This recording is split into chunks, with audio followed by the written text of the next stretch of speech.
आपकी माँ थी, कहाँ गई थी, सत्संग में गई थी, तो घटना किस तरह हुई मैंने बताया उनको। चलते वक्त बाबा ने कि मेरे चरणों की धूल लो, धूल के चक्कर में जनता ऐसी भागी है। उनमें देखे कबो बजरंग बली रूप दिखाता है, कबो विष्णु भगवान का रूप दिखाता है।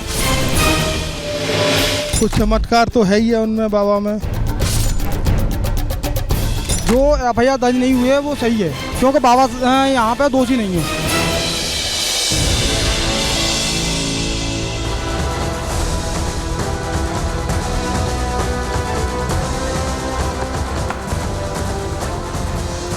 नमस्कार, मैं हूं आपके साथ हिमानी नैथानी। शाम के 5 बजने को हैं और हम लेकर हाजिर हैं अपनी खास पेशकश प्रहार, जिसमें आज मैं एक बार फिर से बात कर रही हूं हाथरस की।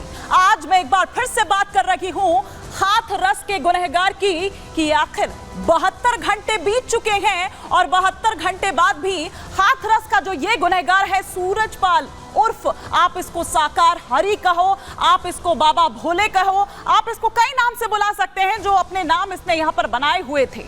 आखिर कहाँ है ये 72 घंटे से इसका कोई अता पता क्यों नहीं चल रहा है? पुलिस की 8 टीमें लगाई गई है इसको ढूंढने के लिए, छापेमारी हो रही है। क्या वो 8 टीमें भी कुछ नहीं कर पा रही है? ये एक बड़ा सवाल यहाँ पर बना हुआ है। कथित बाबा जो ये है, अब इसकी ढूंढ में यहाँ पर तमाम जो टीम है वो तो काम कर ही रही है, लेकिन कहां है कथित बाबा? किसी को अता पता क्यों नहीं चल पा रहा है? हाथरस के पीड़ितों के जख्मों पर सहानुभूति का जो मरहम है वो जरूर लगाया जा रहा है, एक्शन भी जारी है। 6 सेवादार गिरफ्तार किए जा चुके हैं सत्संग भगदड़ मामले में, लेकिन पीड़ित जो हैं या उनके परिजन जो हैं उनके लिए ये काफी नहीं है, वो इससे संतुष्ट नहीं है। वो चाहते हैं कि उनके गुनहगार बाबा पर एक्शन हो, वो पुलिस के हत्थे चढ़े, लेकिन अब तक पुलिस के हत्थे नहीं चढ़ा है ये बाबा। और जैसा कि मैंने पहले भी कहा कि 8 टीम है जो दबिश दे रही है, छापेमारी कर रही है, लेकिन आखिर ऐसा क्या है जो बाबा तक पहुंच नहीं पा रही है पुलिस? बाबा साकार को कौन बचा रहा है? क्या बाबा को सियासी पनाह मिली हुई है?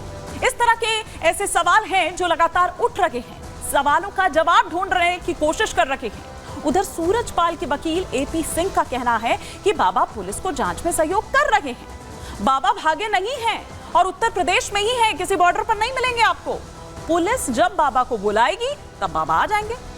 तो क्या ढोंग कर रही है पुलिस? क्या दिखावा कर रही है कि वो उसे ढूंढ रही है? क्योंकि जिस तरह की बात यहाँ पर एपी सिंह कह रहे हैं, उनकी इन बातों से तो कुछ ऐसा ही अंदाजा यहाँ पर लगाया जा रहा है, ऐसा ही अंदाजा लगाया जा रहा है। और इसीलिए देखिए इस पर राजनीति भी हो रही है, सियासत जो है वो इस पर हो रही है। लेकिन कुछ तस्वीरें हम यहाँ पर आपको दिखा रहे हैं कि देखिए किस तरह से जो एसटीएफ की टीम है वो यहाँ पर पहुंचती है कल देर रात बाबा के आश्रम में, और साथ ही साथ जो 2 गाड़ियां उसके साथ थी, उन 2 गाड़ियों को भी अपने साथ अपने कब्जे में लेकर वो वहां पर काफी देर तक रुकती है एसटीएफ की जो टीम है। और वो जो 2 गाड़ियां हैं वो 2 गाड़ियां वही है दरअसल जिससे सत्संग के लिए गया था बाबा, लेकिन उसके बाद वो फरार हो गया। वो बाबा कहां फरार हो गया ये अभी तक नहीं पता चल पाया है। 8 टीम लगाई गई है पुलिस की, वो जगह जगह पर छापेमारी कर रही है, जगह जगह पर वो ढूंढ रही है, लेकिन एपी सिंह जो उनके वकील है सूरजपाल के, वो ये कह रहे हैं कि भैया वो यही है, उत्तर प्रदेश में ही है, कहीं और नहीं गए। अब ये 4 तस्वीरें इस वक्त आपके टेलीविजन स्क्रीन पर है। हादसे का 4था दिन आज है, 4थे दिन बाद भी बाबा फरार है, बाबा का कोई अता पता नहीं है। ये बाबा की सूरत आप यहां पर देख रहे हैं, सूरजपाल नारायण साकार हरि उर्फ भोले बाबा। एक्शन में यूपी पुलिस नजर आ रही है। आप देख रहे हैं कि किस तरह से इस हादसे के बाद से, इस घटना के बाद से ताबड़तोड़ एक्शन देखा जा रहा है। अब तक 6 गिरफ्तारियां हो गई है, लेकिन ये 6 गिरफ्तारियां सेवादारों की हुई है। पीड़ित ये कह रहे हैं कि हमें सूरजपाल चाहिए, सेवादारों से काम नहीं बनेगा। वहीं योगी की टेबल पर अब वो रिपोर्ट आ चुकी है, वो एसआईटी की रिपोर्ट टेबल कर दी गई है। 24 घंटे का वक्त दिया गया था, 24 घंटे का वक्त दिया गया था कि आप जो भी है इस मामले में वो सामने लेकर आए। योगी की टेबल पर हाथरस की इस फाइल में क्या कुछ है वो हम आपको सिलसिलेवार तरीके से बता रहे हैं कि हाथरस कांड की शुरुआती रिपोर्ट जो है वो मुख्यमंत्री योगी आदित्यनाथ तक पहुंच चुकी है। क्या कुछ इस रिपोर्ट में कहा गया है? सीएम योगी को डीजीपी ने 15 पन्ने की जांच रिपोर्ट सौंपी है। मतलब 15 पन्ने की ये जांच रिपोर्ट है।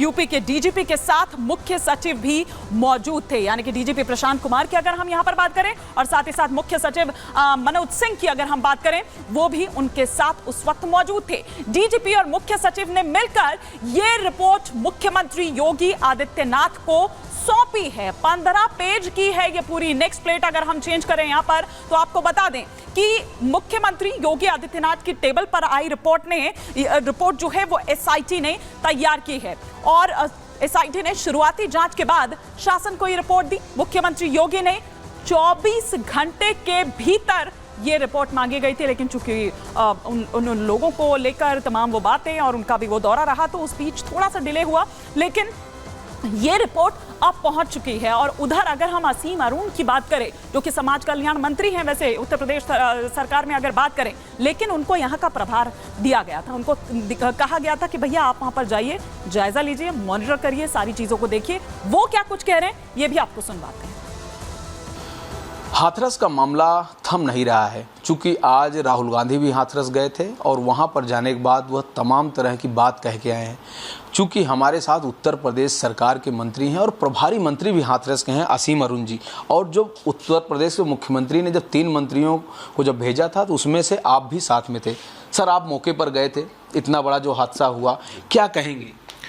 निश्चित रूप से गंभीर घटना थी। मुख्यमंत्री जी ने उसको उसी अनुपात में गंभीरता से लिया। उन्होंने प्रभारी मंत्री के रूप में मुझको भेजा, 2 अन्य वरिष्ठ मंत्रियों को भेजा, चीफ सेक्रेटरी, डीजीपी सभी लोग गए, और स्वयं मुख्यमंत्री जी तमाम बारिश और मौसम खराब होने के बावजूद वहां पे पहुंचे, और उन्होंने स्वयं घटनास्थल का जायजा लिया, घायलों से मिले और मृतक के परिवारों से भी मिले।